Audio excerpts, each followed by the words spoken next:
Episode 57 ASA to 57 ASC December 1st, 2024. 2 UK women speak about wood smoke pollution. Episode 57 ASA.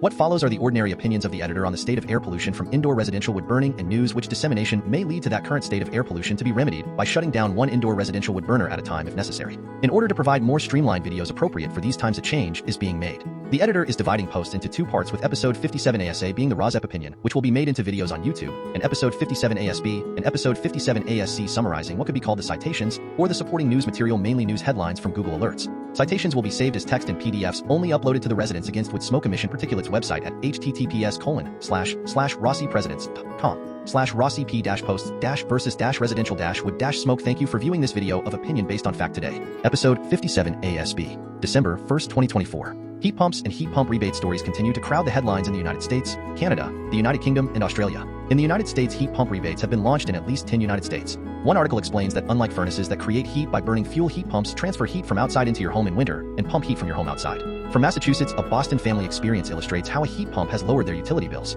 From New York, major energy-saving rebates have been launched under the Inflation Reduction Act program IRA. In the United Kingdom, the strengths of heat pumps replacing indoor residential wood burning are enumerated as: 1, that heat pumps can be used to meet UK net zero plans, and 2, that the efficiency of heat pumps allows them to deliver up to 4 units of heat for each unit of electricity to run them. In Europe, heat pumps are cited as being very efficient. The editor would like to point out that the PM2.5 pollution from indoor residential wood burning is the same as PM2.5 pollution from wood burning power plants and the same PM2.5 pollution as from wood burning wildfires. In California, there is an air quality alert by the National Weather Service (NWS) for the Imperial Valley. The Imperial County Air Pollution Control District has declared a mandatory wood burning curtailment for residents within the Calexico area. A headline from Fresno State: smoke from wood burning can cause health problems. Breathing high levels of pollution from wood smoke can cause breathing problems, including the declaration of a mandatory curtailment when forecasts indicate elevated levels of fine particulate air pollution in the region. The editor would like to point out that PM2.5 pollution from indoor residential wood burning can harm the burner as well as the near neighbors of the wood burner, whose wood smoke PM2.5 enters the yards and infiltrates the homes of near neighbors. In Maryland, a woman in her 80s died in a house fire with a wood stove as a possible cause. The editor would like to point out that wood smoke from a wood-fired pizzeria business produces the same PM2.5 as an indoor residential wood burner. In New York City and New York State, there were 2 related stories in terms of air pollution from wood burning. First, an Upper West Side brick oven pizza joint in New York City says it will soon be switching from wood burning to natural gas, ending the steady stream of black smoke. Second, the wood-burning wildfire called Jennings Creek Wildfire in New York State has been fully contained. The same publication that carried that news also has an opinion piece next to it titled 7 Reasons I Won't Get a Wood-Burning Fireplace and Why You Shouldn't, which the editor hopes is of interest to readers of this post. In the United Kingdom, there is a mums for lungs story about Jane, and Sterling has lived with the health effects of wood burning for many years. Excerpts edited by ROSEP for brevity and clarity in relationship to Residents Against Wood Smoke Emission Particulates, a 501c3 nonprofit organization. The concluding quotation from Jane Sterling is, "I feel like trying to avoid smoke has completely taken over my life, and I worry about moving just to have the same problem. It is not an exaggeration to say that I would feel like I'd won the lottery if wood burning and garden bonfires and fire pits were banned." India had stories of high levels of PM2.5 choking residents in the cities of Delhi, Bundi, Durgapur, and Jaipur. How India tackles its PM2.5 air pollution problem. According to article headlines, the National Clean Air Program (NCAP) aims for a 40% reduction in PM2.5 and 10 levels by 2026. One article from India states that there is a link between PM2.5 particulate matter exposure and lung cancer incidence. One article from Cambodia is about a wood smoke-free village. The article states that SNV, a global developmental partner from the Netherlands, operated the smoke-free village approach to decrease biomass usage and lessen the severity of the fuel's health risks, in this case in a village in Cambodia. The article also states the harm of wood-burning emissions by citing a study from the Radiological Society of North America's RSNA annual meeting shows that 3 billion people rely on biomass fuel, including wood, thatches, and dried bush, as a heat source. The article goes on to state that this is approximately 35% of the world's population, and it accounts for 4 million deaths from household air pollution yearly. It is important for this editor to learn of programs that help in stopping indoor residential wood burning. An article from Vietnam from Ho Chi Minh City states the concentration of PM2.5 at noon as continuously 68 times higher than allowed. The editor believes that replacing indoor residential wood burning in developing countries can be done ideally with clean energy heat pumps and heat pump rebates, and should be done with the help of monetary funding help from developed countries. In world news, according to one article excerpt, negotiators at this year's United Nations Climate Summit struck an agreement early on November 24, 2024 in Baku, Azerbaijan, to triple the flow of money to help developing countries adopt cleaner energy and cope with the effects of climate change. Under the deal, wealthy nations pledged to reach $300 billion per year in support by 2035, up from a current target of $100 billion.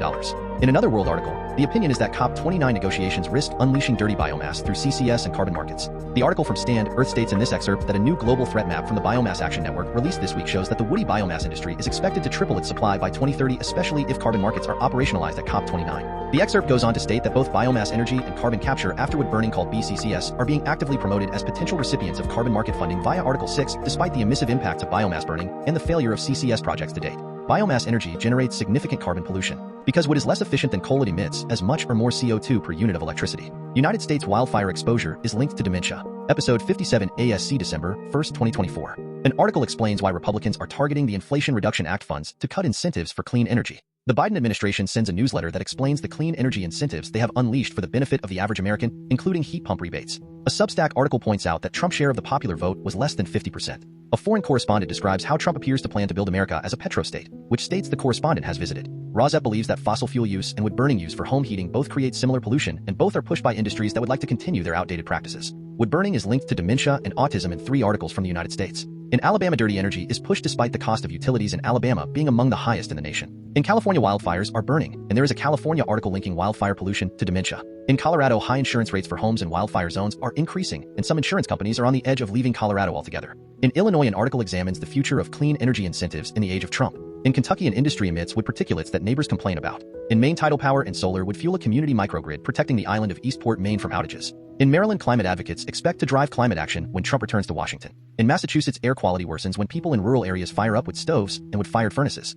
In Michigan, a wood-burning fire pit causes a house to burn down. In Minnesota, a wood-burning stove causes $100,000 damage in a home. In Montana, air quality monitoring stations were added in Glasgow, Glendive, Choteau, and Havre. In New Jersey, there is an article titled NJ Fire Restrictions Are Lifted, but do not be an idiot. Rosep view is that a half measure of putting a screen over a wood-burning fire suggested in this article does not work to control air pollution. From the articles. In New York, Governor Hochul's initiative offers rebates for energy-efficient appliances including heat pumps, the best clean and cheap with rebates alternative to wood-burning for home heating. In Texas, clean energy advocates and businesses wrestle with an uncertain future as Republicans target IRA funds. In Wisconsin, Dunn County okays geothermal and solar to reduce energy costs. Combined with the heat pump system, geothermal wells will provide for heating and cooling at the Judicial Center. In Canada, a report was released on the record-breaking wildfires in 2023 and their impact on U.S. air quality. In the U.S., the daily average PM 2.5 concentration peaked at 258.9 micrograms per cubic meter. And a study by the Canadian Climate Institute found heat pumps are the most cost-effective heating to install in new buildings. In Central America, Cool Effect launches their second annual Give the Gift of Clean Air campaign. In Central America, many families depend on traditional open, wood-burning stoves for cooking. Wood smoke and soot contribute to millions of premature deaths. In the United Kingdom, work is complete on a green transformation for Wellington Sports Centre by Somerset Council. This included replacing old gas boilers with an air source heat pump, upgrading the air handling system with improved heat recovery, and a new roof.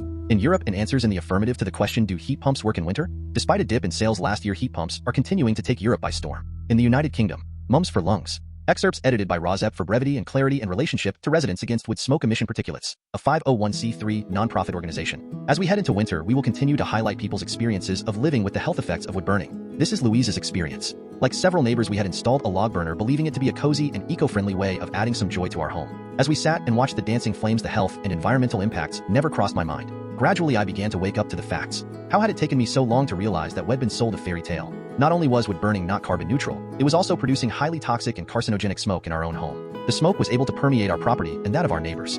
We stopped burning, but our neighbors are still burning. I raised it on our streets group chat, but was met with silence. Does no one care? Is the lure of the fire too strong? Now each autumn and winter, I spend many days feeling unsafe in my own home, worried about what my children are breathing. I can smell wood smoke. With 6 or 7 neighbors using their stoves at once, step outside for a moment and your clothes and hair will reek of smoke. I have been in touch with my local council, but they are powerless. How many people are burning away completely unaware of the impacts? I feel so utterly powerless to do anything about it. In Germany, the heating company Valiant has commenced production at a new electronic components factory in Remscheid to support the demand for heat pumps. In India, there were 6 articles of interest to Rosep. One, a 7-year study finds PM 2.5 peaking in the 3rd week of November. 2, Delhi air pollution can turn cancerous and impact one's vision. Stubble burning in farm fields remains a burning issue despite multi-pronged efforts. The contribution of stubble burning to Delhi air pollution was 17.3%. Rosep view. Stubble burning is solid fuel burning, similar to wood burning in that it creates PM 2.5 levels above those of the fossil fuel coal burning.